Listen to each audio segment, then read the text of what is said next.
Graduado en la Escuela Luisa Racetti, Universidad Central de Venezuela, en el año 2010. Es especialista en radiodiagnóstico.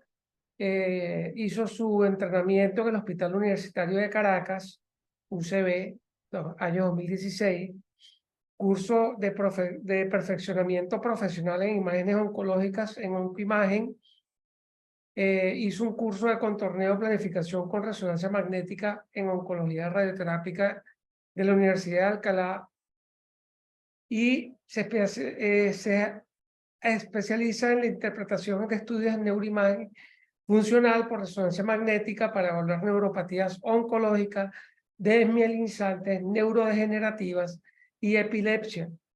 Ejerce en el Centro Médico de Caracas y en la Policlínica Metropolitana. También interpreta estudios de tomografía y resonancia para diagnosticar y evaluar respuesta al tratamiento oncológico de tumores sólidos en el grupo de radioterapia oncológica GURBE y hace trabajo de contorneo de volúmenes tumorales macroscópicos, órganos a riesgo e imágenes de simulación en el tratamiento de radioterapia en el grupo GURBE y en el Instituto Médico La Floresta. Particularmente conocí a la doctora María Ángela Alvarado en un curso sobre los criterios de Errano y me impactó el dominio de la materia y su facilidad de palabra. Posteriormente, con el grupo en el que trabajo con los neurocirujanos aquí en el estado Carabobo y otros neurocirujanos del interior del país, hemos tenido en María Ángela una herramienta increíble, espectacular a la hora de tomar decisiones clínicas, sobre todo para determinar viabilidad tumoral en aquellos casos donde no está tan claro, sobre todo en el uso de resonancia magnética con efectos de espectroscopía. Me quedo corto, realmente ustedes van a ver por su propia mano y experiencia la facilidad para darnos diagnósticos de la doctora María Ángela. Y sin más que agregar, pues los dejo en su compañía. Bienvenida María Ángela, los micrófonos son tuyos. Hola, buenas noches, mil gracias. Bueno, en los próximos minutos vamos a hablar básicamente de cómo puede servir la neuroimagen a los radioterapeutas en su práctica diaria.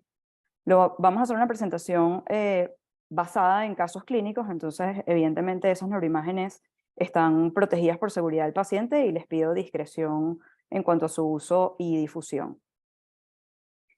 Todas las imágenes que vemos en esta diapositiva son neuroimágenes. Sin embargo, el tipo de información que ofrecen es diametralmente distinta. Este es un caso de un paciente que consultó por crisis focales de hipertensión endocraniana. Tenía varios estudios de imagen y les muestro aquí algunos de ellos. En la radiología simple vemos cómo discurre el catéter de la ventriculostomía que se colocó para tratar la hidrocefalia. La tomografía, en este caso sin medio de contraste endovenoso, demuestra que el extremo proximal del catéter está ubicado de forma correcta dentro del sistema ventricular y nos demuestra la causa de la hidrocefalia obstructiva, que es esta masa ubicada en la región pineal, que tiene algunas calcificaciones. Sin embargo, resulta limitado para tratar de acercarnos más a cuál puede ser el diagnóstico de la lesión. Para ello recurrimos a la resonancia magnética. Aquí vemos secuencias ponderadas en T2, un mapa de ADC obtenido a través de la difusión y unas curvas de espectroscopía por resonancia magnética que demuestran que esa lesión es sólido-quística. Dentro del componente quístico hay un nivel hidrohemático. Tienen el componente sólido restricción de la difusión, lo cual implica que es una masa hipercelular, y en la espectroscopía domina un pico de lípidos que nos permitió plantear que se trataba de un germinoma. Naturalmente, solo con la radiología era prácticamente imposible decir nada. Solo con la tomografía no teníamos suficientes datos para acercarnos lo más posible al diagnóstico histológico, pero con todos los estudios de imagen podemos hacer un diagnóstico integrado mucho más específico. El objetivo, a mi modo de ver, es hacer neuroimágenes personalizadas, individualizadas para cada paciente en función de las necesidades del paciente y de lo que requiere el médico referente.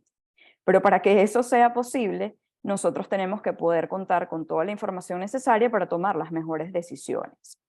Generalmente esas decisiones se pueden tomar previa a la adquisición del estudio o incluso mientras el paciente está en máquina, y algunas de ellas tienen que ver con si vamos a adquirir un estudio por tomografía o resonancia magnética, si vamos o no a utilizar medio de contraste, si el estudio se va a limitar al encéfalo o debe incluir el neuroeje completo, y si vamos a hacer solo imágenes estructurales o además necesitamos imágenes funcionales para resolver algunas dudas que existan.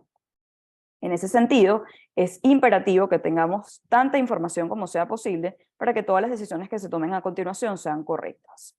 ¿De dónde proviene esa información? Bueno, gran medida aporta los médicos referentes en sus informes, historias, biopsias, notas quirúrgicas y evoluciones de tratamiento. El paciente puede aportar algunos datos, sobre todo relacionados con su estado clínico, y hay algunas guías que a las cuales pueden acceder escaneando este código, que básicamente en función de contexto clínico del paciente ofrecen una escala de cuál es el estudio más idóneo para demostrar una patología o para resolver una duda diagnóstica en un contexto específico.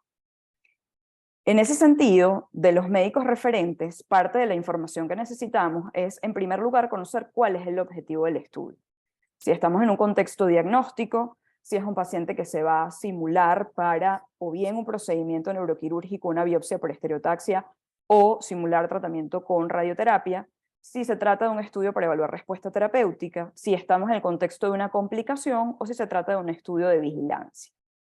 Además de eso, necesitamos saber toda la información relacionada con el contexto del paciente.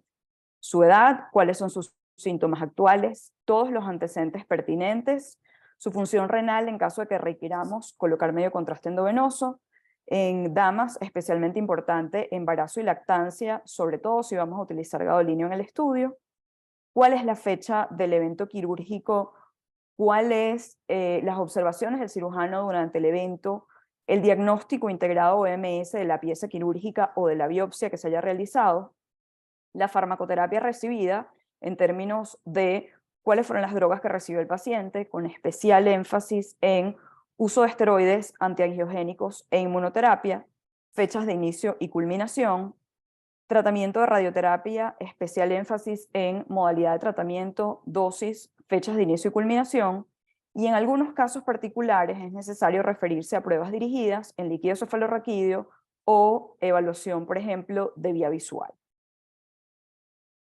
Y por último, tenemos que tener en mente que, habiendo elegido el estudio ideal, hay algunos factores que pueden impedir que adquiramos ese estudio, y están relacionados básicamente con un tema de factibilidad.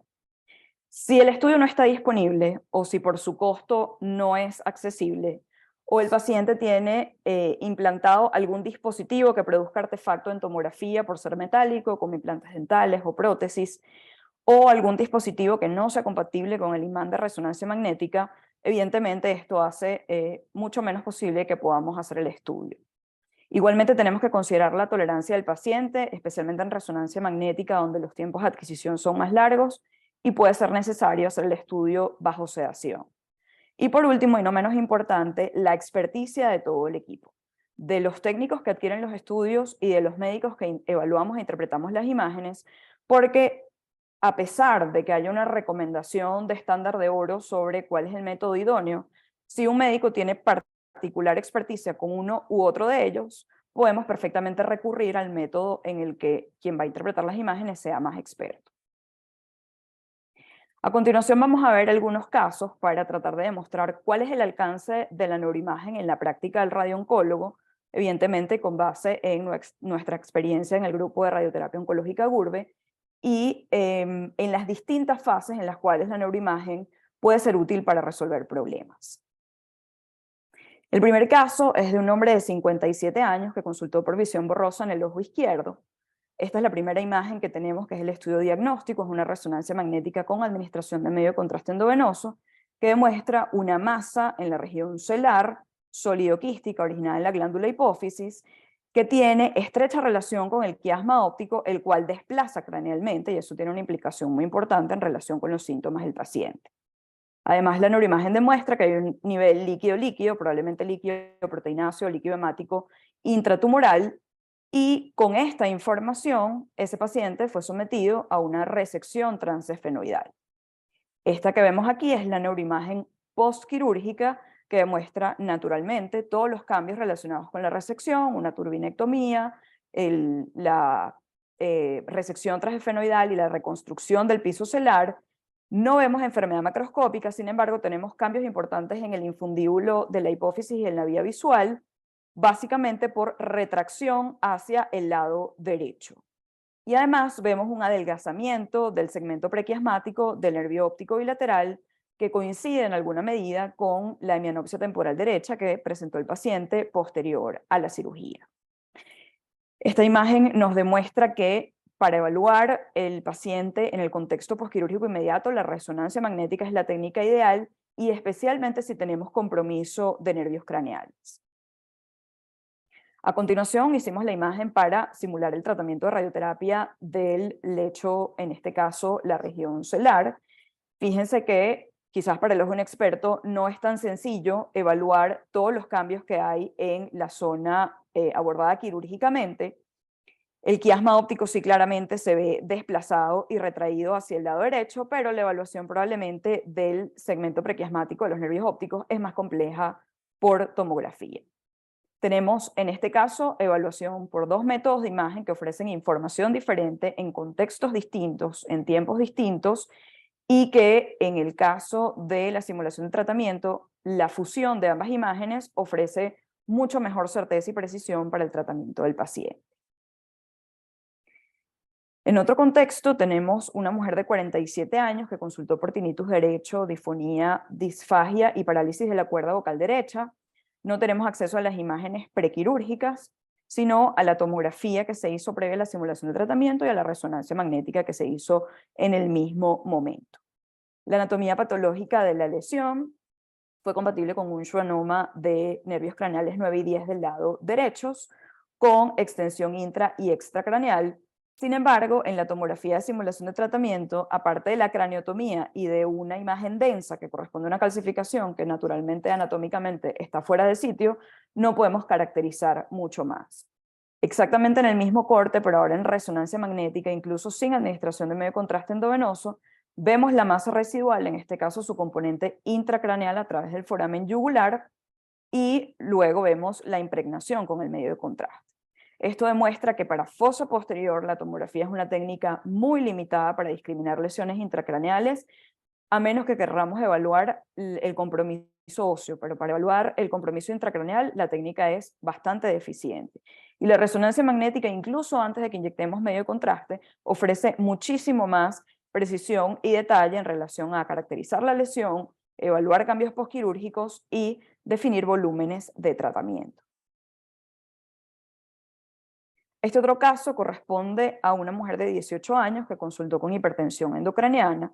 Tenemos un primer estudio de neuroimagen en ese contexto de relativa emergencia que se hizo por tomografía sin administración de medio de contraste, donde probablemente pudimos haber dicho que no había absolutamente nada. Sin embargo, hay una masa en el vermis cerebeloso que es básicamente la responsable de los síntomas, y en las imágenes posteriores adquiridas en un tiempo posterior con resonancia magnética, podemos ver claramente que se trata de una voluminosa lesión infratentorial.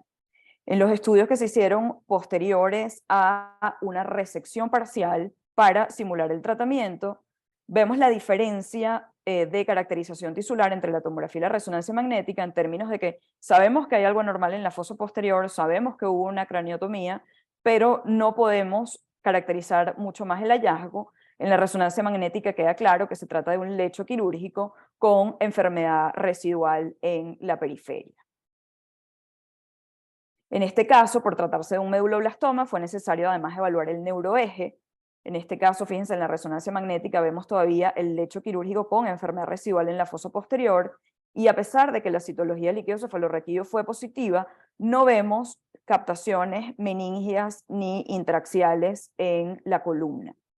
Les coloco la tomografía de simulación de tratamiento de neuroeje al lado, simplemente para demostrar que para evaluar lesiones intramedulares o lesiones intradurales es una técnica ampliamente deficiente y por ello es necesario siempre hacerlo por resonancia magnética.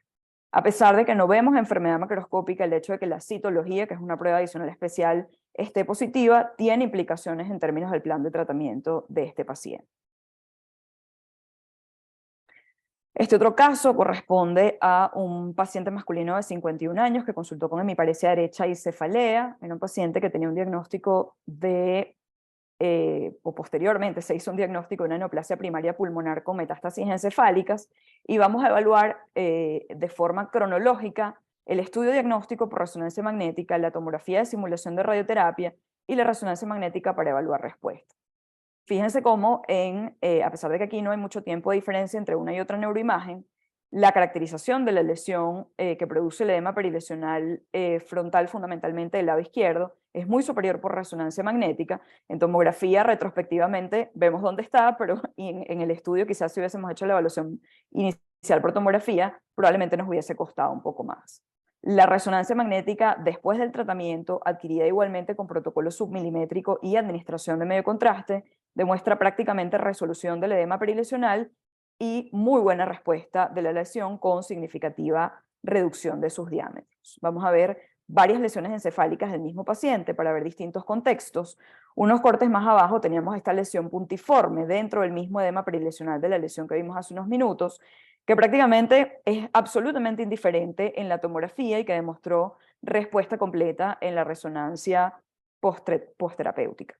El punto a señalar en esta ocasión es la absoluta necesidad de hacer adquisiciones milimétricas y estudios en la medida de lo posible tridimensionales y volumétricos por resonancia magnética, porque lesiones superiores a 5 milímetros, que es lo que habitualmente se utiliza a espesor de corte en la resonancia 2D, pueden quedar ocultas en ese protocolo, ser insuficientes si queremos tratar al paciente con radiocirugía y subestimar la carga tumoral tanto en el momento del diagnóstico como en la evaluación de respuesta al tratamiento o progresión de enfermedad.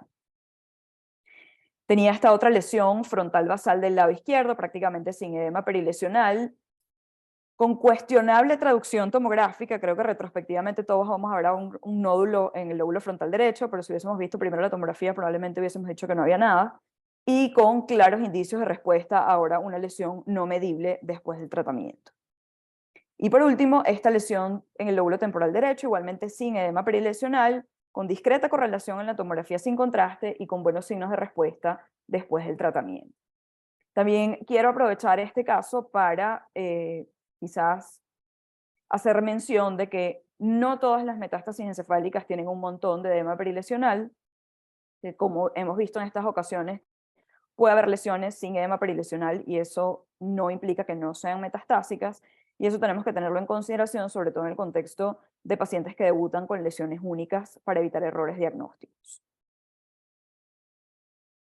A continuación vamos a ver este otro caso de un hombre de 21 años que consultó inicialmente por un traumatismo craneoencefálico en el contexto de una convulsión.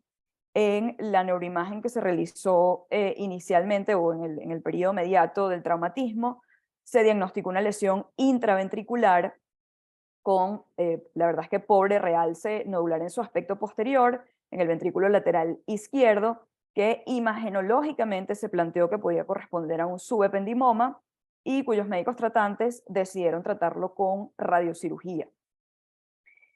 Posteriormente solicitan una nueva evaluación en vista de que hay deterioro clínico, vemos como hay edema fundamentalmente en el lóbulo frontal, y si somos muy cuidadosos, vemos que aparece esta lesión que no está intraventricular, sino que está en el cuerpo calloso y en el giro del cíngulo, es decir, inmediatamente por encima de la localización inicial de la lesión.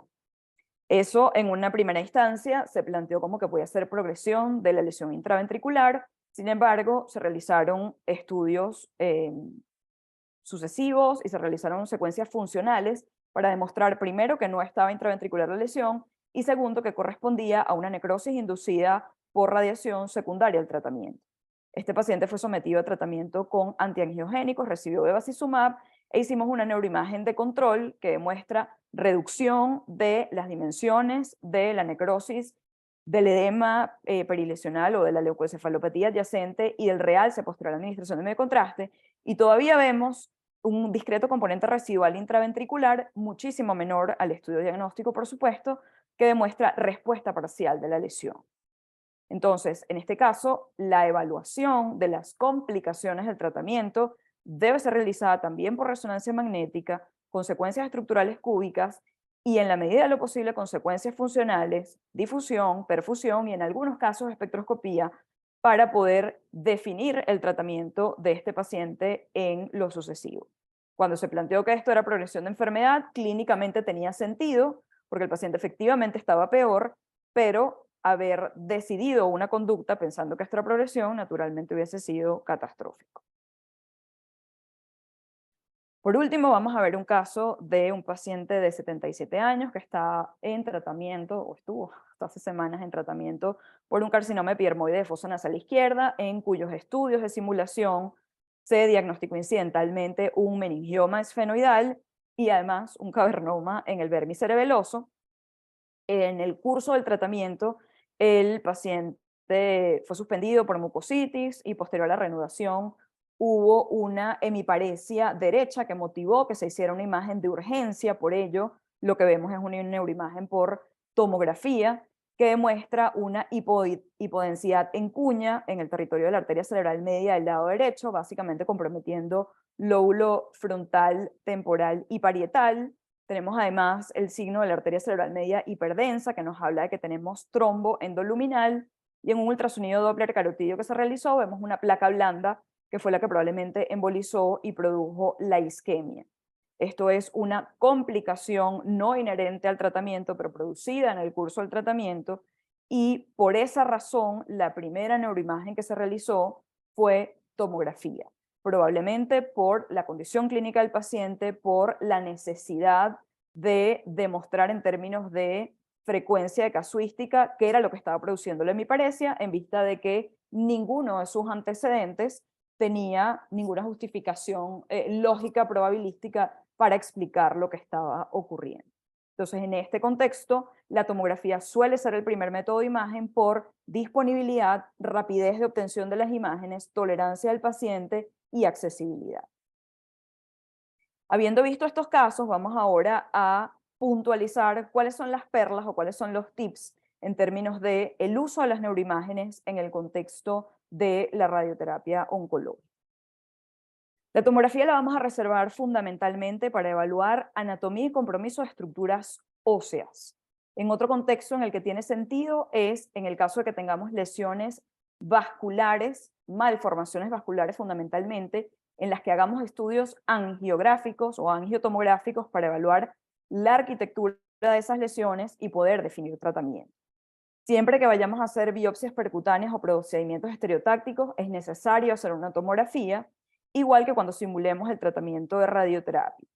A pesar de tener la posibilidad, y que es una recomendación y una sugerencia siempre, de fusionarla con la resonancia magnética, el estudio de base va a ser la tomografía. Y como en el caso que acabamos de ver, para evaluar complicaciones y urgencias por un tema de disponibilidad, accesibilidad y costo, suele ser la neuroimagen que indicamos. En el caso de la resonancia magnética, es la técnica indicada para evaluar lesiones encefálicas y de médula espinal. Siempre que exista sospecha de compromiso meningio, perineural o de partes blandas, la técnica que debemos seleccionar es resonancia magnética, con administración de contraste endovenoso, sobre todo para compromiso meningio y perineural, con supresión grasa para compromiso perineural y para compromiso de base de cráneo o partes blandas. En el caso de un paciente en el que tengamos, o por una tomografía previa o simplemente por clínica, la sospecha de una neoplasia intraaxial primaria o metastásica, el primer estudio de neuroimagen siempre debe ser una resonancia magnética con base en la cual vamos a comparar, después de la cirugía si ocurre o después del tratamiento que recibe el paciente, cuál es la respuesta.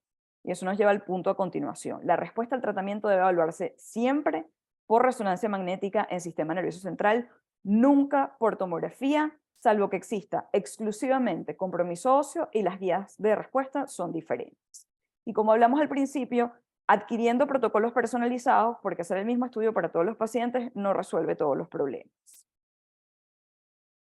Con relación al uso de medio de contraste endovenoso, la recomendación es siempre administrarlo en el primer estudio, una vez que tengamos biopsia o tipificación imagenológica de qué se trata esa neoplasia primaria, podemos en algunos casos suprimir el contraste endovenoso para estudios sucesivos. Sin embargo, en primarios de alto grado o metástasis puntiformes que no tengan edema perilesional, como vimos en uno de los casos, es imperativo el uso de contraste y la adquisición de secuencias milimétricas. Siempre que exista infiltración meningia perineural, clara, diagnosticada, demostrada o sospecha, debe administrarse contraste endovenoso. Igualmente, cuando tengamos que evaluar tumores neuroendocrinos hipoficiarios que sean menores de 10 milímetros, porque sin la glándula impregnada no los vamos a ver. Y en el caso de los estudios posquirúrgicos inmediatos, que ya vamos a ver cuál es el rango de tiempo de adquisición, y en los estudios de evaluar respuesta al tratamiento, siempre que se trate de neoplasias primarias de alto grado o de metástasis hipervasculares, debemos usar en todos los casos contraste endovenoso. Con relación a los lapsos de tiempo de adquisición de las neuroimágenes, después de la cirugía, todos los pacientes deben tener una resonancia magnética con contraste 24 a 48 horas después en las lesiones encefálicas, válido también para metástasis. Cuando se trata de lesiones espinales, bien sea intramedulares o extramedulares, ese estudio se prefiere hacer un poco más tarde para tratar de minimizar los cambios posteriores a la cirugía y evitar malas interpretaciones relacionadas con esos cambios. A continuación, si existiera en esa primera resonancia encefálica de 24 a 48 horas alguna duda porque hay mucha isquemia o porque hay hemorragia postquirúrgica, podemos hacer una nueva neuroimagen 2 a 3 semanas después, básicamente para definir cuál es el tumor residual con base en el cual vamos a establecer respuesta después del tratamiento cualquiera que sea. Y antes de iniciar el tratamiento farmacológico o la radioterapia, si ese lapso de tiempo es mayor a 2 a 4 semanas, deberíamos hacer una nueva neuroimagen para tener valores basales de carga tumoral con base en los cuales establecer respuesta en estudios sucesivos. En el caso del sistema nervioso central, lo primero que debo decir es que no se aplican los criterios RECIST para tumores sólidos. En el sistema nervioso central hay cuantiosas escalas de respuesta que evolucionan a medida que pasa el tiempo para distintas neoplasias, porque no todas tienen la misma biología tumoral. Vamos a revisar los más frecuentes y cronológicamente cuándo se describieron. En el caso del linfoma primario, se utiliza la escala de respuesta del Grupo Colaborativo Internacional de Linfoma Primario del Sistema Nervioso, cuya última versión es del año 2005. En el caso de los gliomas del adulto, hay 2 escalas del Grupo de Respuesta Neurooncológica RANO, una para tumores de alto grado y una para tumores de bajo grado, que fueron publicadas en el año 2010 y 2011, probablemente con una próxima actualización en cualquier momento. En el caso de las metástasis encefálicas, utilizamos la escala de respuesta RANO para metástasis encefálicas, que es esta que se llama BM por sus siglas en inglés. En el caso de que sean metástasis espinales, utilizamos la escala SPINO. Y en el caso de que exista infiltración leptomeningia, la escala LANO, que es un poco más laxa y más difícil de implementar, pero es lo único que hay escrito hasta el momento al respecto.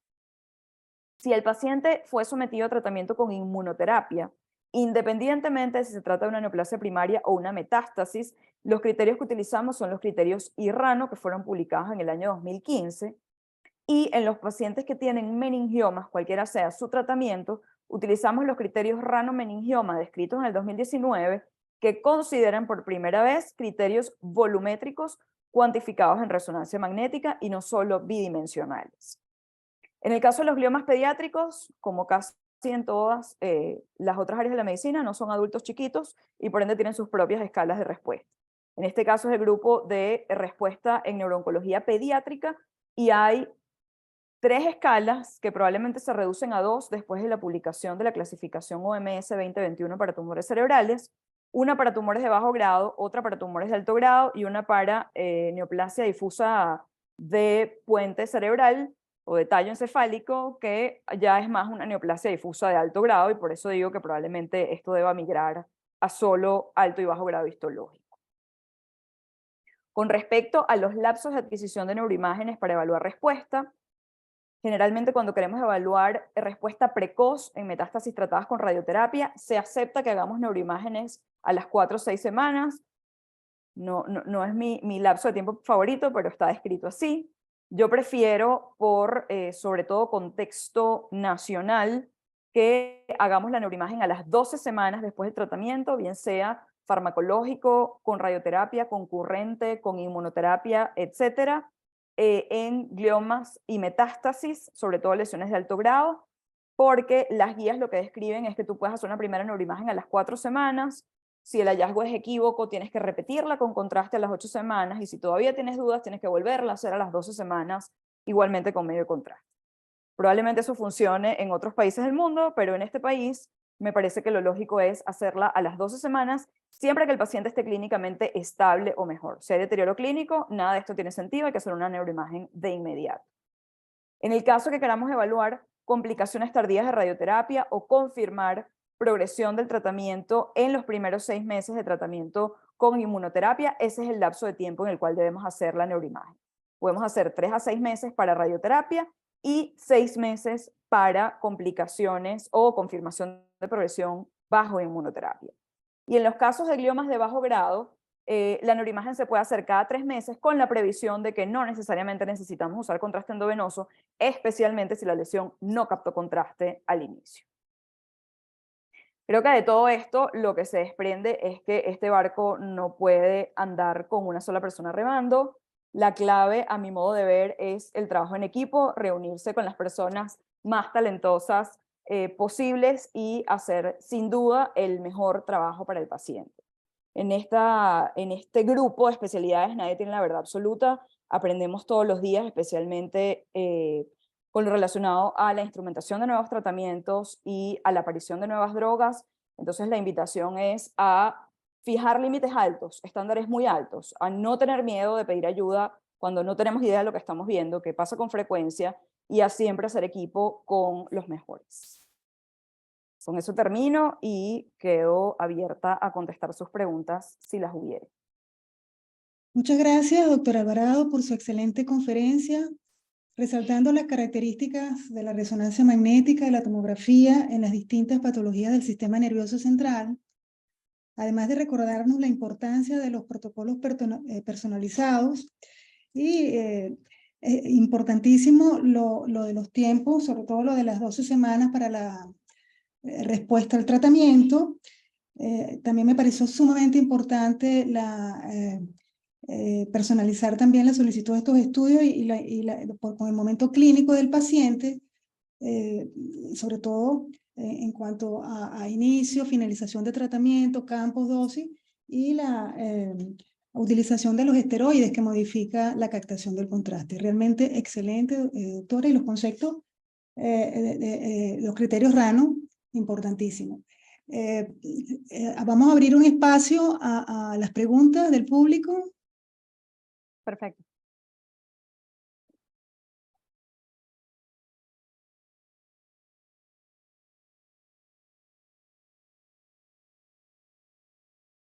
Voy a revisar el chat unos minutos porque no lo podía ver antes.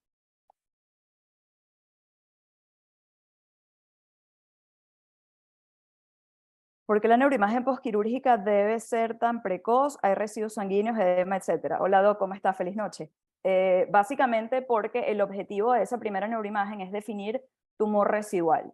El hacerlo en ese lapso de tiempo permite que si hay isquemia postquirúrgica, la difusión sea un recurso muy útil para identificarla. Y por supuesto que si vamos a hacer susceptibilidad magnética como parte del protocolo para demostrar hemorragia que frecuentemente ocurre dentro del lecho quirúrgico, podemos discriminarla entre la fusión de esas secuencias, es decir, difusión, susceptibilidad magnética para ver hemorragia o calcificaciones, y luego la administración de medio contraste para discriminar tumor residual. Las guías recomiendan que esa resonancia sea tan pronto como sea posible porque es cuando más sensible es, sobre todo para isquemia postquirúrgica. Si el volumen de cambios postquirúrgicos confundiera o impidiera la interpretación adecuada o la cuantificación adecuada del tumor residual, es en ese caso cuando hacemos una segunda neuroimagen postquirúrgica, probablemente a las 3 semanas. Pero con frecuencia, en esa primera neuroimagen, siendo laxos, dicen hasta las 72 horas, a mí me gusta más 24-48, para no entrar en isquemia subaguda que complica la situación, podemos perfectamente cuantificar tumor residual, definir qué es el hecho quirúrgico y probablemente complicaciones inherentes a la cirugía, y con base en eso decidir si el paciente va a tratamiento luego con farmacoterapia o con radioterapia, diseñar los volúmenes para radioterapia y cuantificar lesión residual o carga tumoral basal, que es el término correcto, para luego medir respuesta en los estudios sucesivos. Déjeme por favor saber si eso contesta la pregunta.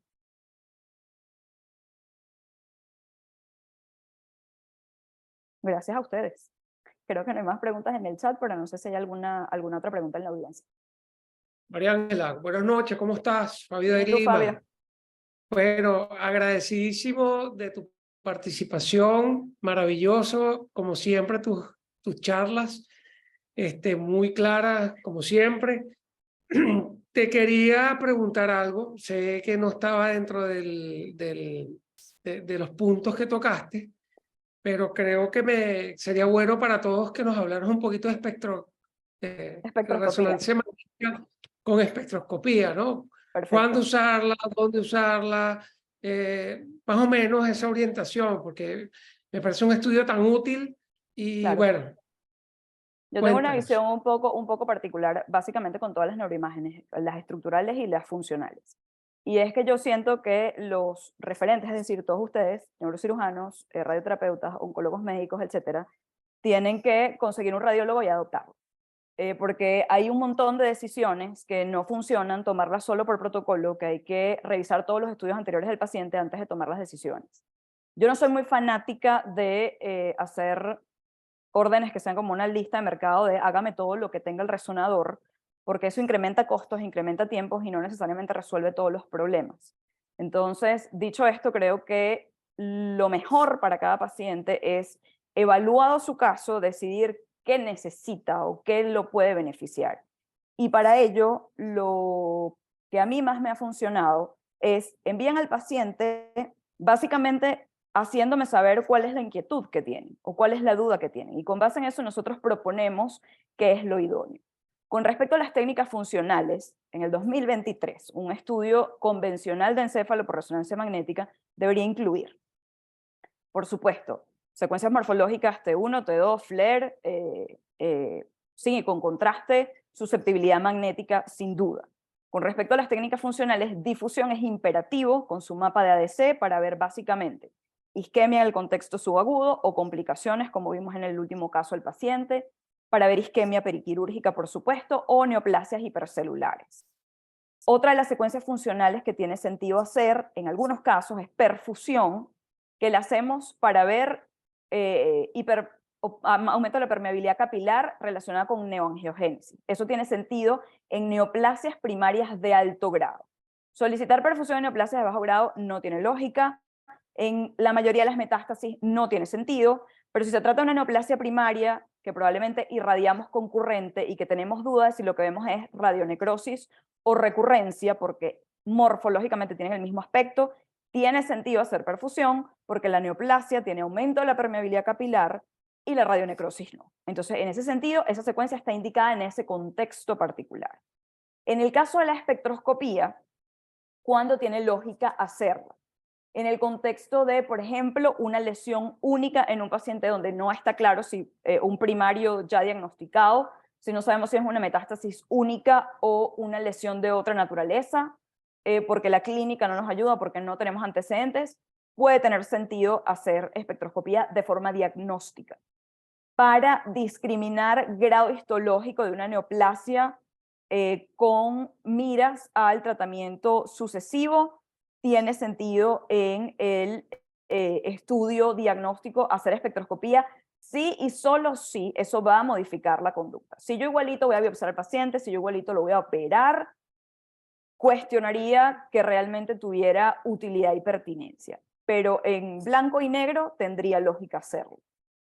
Si tenemos ya discriminado si se trata de un primario o de una metástasis única, si es una lesión de alto o bajo grado histológico, o si hubiera algún marcador específico, que realmente son pocas las neoplasias que lo tienen y que no podemos llegar a esa conclusión solamente con el estudio morfológico. Y además, en algunos casos se requieren de imanes de 3 Tesla, que en este país no están disponibles por el momento, creo que yo limitaría el uso solo a eso o lo circunscribiría a esos escenarios.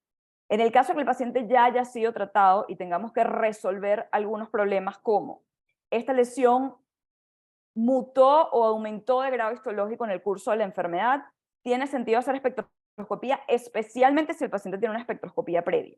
Porque a menos que el resultado en el momento del problema sea absolutamente categórico, nos vamos a encontrar una situación complicada. Si queremos evaluar respuesta al tratamiento, porque morfológicamente no está clara la situación, es decir, no hay demasiado cambio, o pareciera haber progresión, pero no tiene sentido clínicamente, podemos hacer espectroscopía y siempre, que esto les va a como hacer ruido un poco lo que pasa con CT PET, siempre es mucho más útil cuando tenemos cocientes de una espectroscopía previa para comparar. Es decir, la utilidad de la espectroscopía como una prueba transversal, cuando no tenemos cómo comparar, es absolutamente dependiente de que la curva y los valores sean absolutamente categóricos, que no haya duda, que no haya blancos y negros, y quiero ser muy enfática con esto, porque los metabolitos son siempre los mismos, y hay lesiones de etiologías diametralmente opuestas que pueden tener una curva exactamente idéntica. Entonces esto requiere correlación con las imágenes morfológicas, manejar perfectamente cuál es el contexto individual del paciente y una experticia que se construye con el tiempo, porque es muy fácil cometer errores solo viendo curvas y queriendo resolver todos los problemas con eso. Entonces, básicamente eso sería como la recomendación. Insisto, a mí me gusta más que me digan qué están buscando, cuál es el problema, cuál es lo nuevo que tienen, y con base en eso yo decir, ok, lo que yo sugiero para este paciente es 1, 2, 3. Porque mandar a hacer el estudio a todo el mundo, costo-beneficio no tiene sentido, y en muchas ocasiones empastela los diagnósticos, cosa con la que convivimos a diario. Hay una pregunta aquí en el chat. Hola, José. Después de radiocirugía hacemos resonancia control a las 9 a 12 semanas, pero el tema es lesión residual de cicatriz en enfermedad residual. Ok, podemos en este caso recurrir a varios recursos. Evidentemente, la evaluación morfológica es el primer escalón con base en las guías. ¿Tenemos o no cambio morfológico después de la radiocirugía? Insisto en lo que dije, me gusta 12 semanas, sé que a ustedes a veces en precoz les gusta más cerca, 8 o 9 semanas, a mí me gusta más 12 porque lo que hay en 12 semanas es lo que es. O sea, no tengo que comprobarlo, no tengo que dudar, es lo que es. Si es radionecrosis, es radionecrosis, si es progresión de enfermedad, es progresión de enfermedad. Hay un tema muy importante con radioterapia y respuesta al tratamiento o recurrencia dentro del campo, y es que es imperativo que el imagenólogo tenga acceso al campo de tratamiento. Necesitamos ver el PTB craneocaudal y lateralmente completo para poder saber si el nuevo hallazgo, en caso de que sea nuevo o el nuevo realce, está dentro del campo de tratamiento, cuál fue la modalidad, cuál fue el fraccionamiento y cuáles fueron las dosis, para ver si tiene sentido plantear cualquiera de las toxicidades, bien sea necrosis radioinducida, leucoencefalopatía radioinducida o segundas neoplasias o malformaciones vasculares radioinducidas. Entonces, definir enfermedad residual versus, me pones aquí, cicatriz. Bueno, yo no uso ese término. Si veo morfológicamente enfermedad residual que tiene signos de respuesta porque disminuyó diámetros, lo llamo así, enfermedad residual, porque sabes que solo podemos decir respuesta completa cuando el cerebro es morfológicamente normal.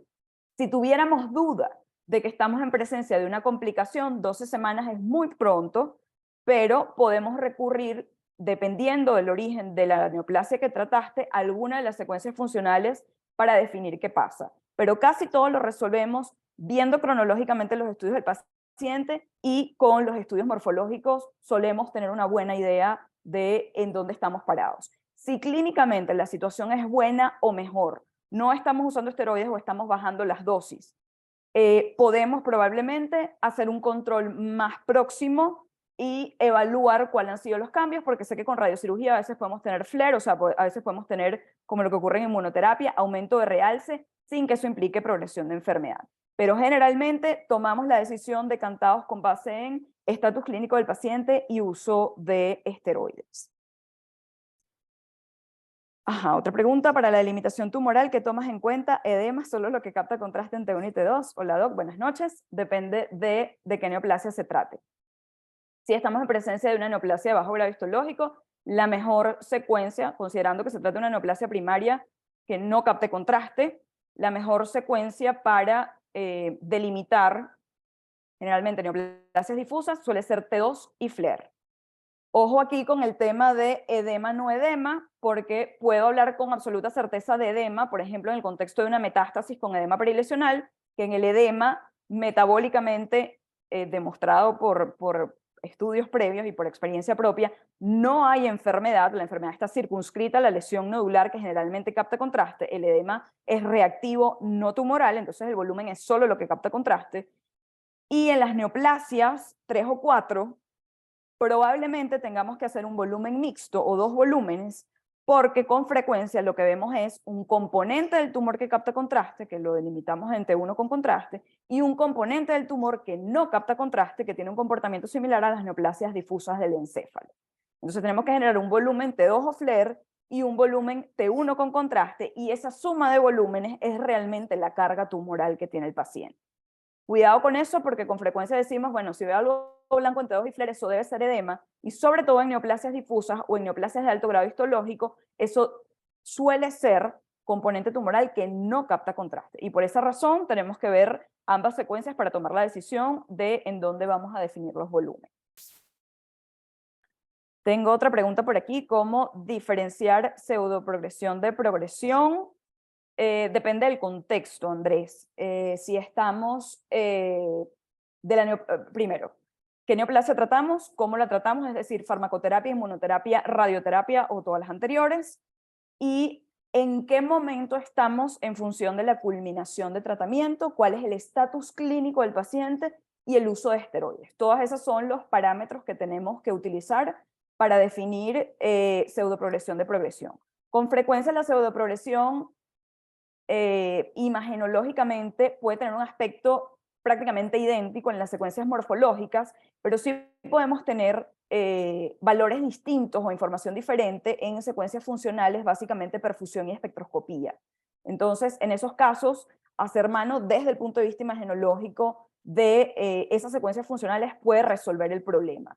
Siempre contextualizando con en qué lapso de tiempo estamos después de culminado el tratamiento y cuál es el estatus clínico del paciente y el uso de fármacos para poder definir probabilidades y decidir si con base en la imagen vamos a tomar todas las decisiones o si vamos a hacer un control estrecho para evaluar si hay cambios. Eso es especialmente importante, sobre todo en los pacientes que reciben inmunoterapia. Creo que contesté todo lo que estaba en el chat. Déjenme saber si quedó todo claro o si hay alguna otra pregunta, por favor. ¿Alguna otra pregunta del público? Ya estamos por terminar.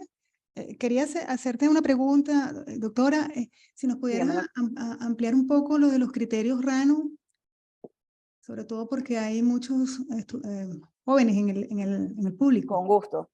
Bueno, voy a responder esta pregunta con base en que tenemos un poco idea de los criterios de respuesta para tumores sólidos. Generalmente cuando hablamos de tumores sólidos medimos respuesta al tratamiento con los criterios RECIST, que quizás son los más famosos. Son criterios básicamente morfológicos, anatómicos, es decir, dimensiones de las lesiones y cómo varían en el tiempo en términos porcentuales. Es decir, no tenemos variación, redujimos 50% o más los diámetros, o hay aparición de nuevas lesiones o incremento de 25 o 30% de los diámetros con respecto al estudio basal. Eso funciona así para tumores sólidos. En sistema nervioso central esos criterios no se aplican, básicamente porque la respuesta a las neoplasias es distinta. Y cada subgrupo de lesiones, como les comenté, tiene unos criterios específicos. Entonces, la mayoría o lo grueso en criterios RANO, sobre todo para neoplasias de adultos, utiliza medidas bidimensionales, es decir, tenemos que medir diámetros máximos perpendiculares en plano axial de lesiones que capten contraste, cosa que es una limitación para neoplasias difusas que generalmente no captan, y con base en esos diámetros o en ese producto de diámetros, si hay varias lesiones, hasta 5, sumamos esos 5 productos y generamos un volumen cúbico que es el que nos va a servir para comparar en los estudios sucesivos cómo va el paciente y en función del porcentaje de variación establecemos en qué categoría de respuesta se ubica. Hay, a grandes rasgos, la mayoría de los criterios del sistema nervioso central, hay cuatro escalas. o 4 categorías. La primera es de respuesta completa, es decir, no vemos absolutamente ninguna lesión en el estudio de evaluación de respuesta o en el estudio postterapéutico. La segunda escala es que hay una respuesta parcial, es decir, tenemos lesión residual, todavía vemos enfermedad macroscópica, pero los diámetros se han reducido con respecto al estudio basal en 50% o más.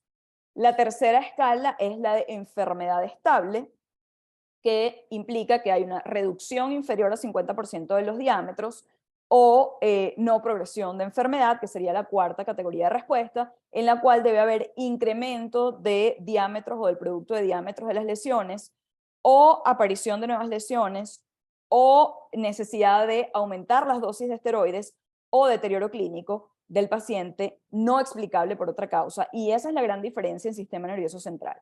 Independientemente de lo que pase en la imagen, si ese paciente está clínicamente peor y no tenemos otra explicación distinta al tumor para explicarlo o para justificarlo, está dependiente de esteroides con dosis mucho mayores a el momento diagnóstico. Eso implica que el paciente está en progresión de enfermedad desde el punto de vista clínico farmacológico, independientemente de lo que pase en la neuroimagen. Entonces, esas son, digamos, como a grandes rasgos, las diferencias con base en los criterios que se usan para tumores sólidos. Y luego vienen como algunas variaciones con respecto a las neoplasias, básicamente utilizar volumen en lugar de medidas bidimensionales en meningiomas, utilizar medidas unidimensionales, o sea, diámetro máximo en lugar de producto de diámetros en metástasis, y en el caso de las neoplasias pediátricas, más o menos utilizar volumen y una u otra secuencia preferencialmente dependiendo de las características de la lesión. Pero como a muy grandes rasgos, ese es el sondeo de criterios RAM. Excelente, doctora. Muchísimas gracias. Para servirles. Reiteramos, bueno, excelente la conferencia. Muchísimas gracias por haber aceptado nuestra invitación. Muchísimas gracias a todos y nos veremos en el mes de julio. Buenas noches. Buenas noches. Buenas noches para todos. Gracias, María Ángela. Para Encantadísimo. servirles. Maravillosa tu exposición. Gracias, Muy gracias. agradecido por la asistencia de todos los colegas. Tenemos invitados internacionales, neurocirujanos. En especial quiero saludar al doctor Antonio Rodríguez, que fue fundador del servicio de neurocirugía aquí del Hospital Central. Nos acompaña hoy la doctora Daniela Díaz, el doctor Luis Ocando, neurocirujano. Muchas gracias a todos los colegas. María Ángela, increíble, como siempre. Gracias, gracias. Gracias. Nos vemos el 11 de julio en nuestra próxima reunión de Martes Científico. Y bueno, que tengan feliz noche. Hasta luego. Saludos para todos. Un placer. Gracias, Linda María. noche. Chao, chao.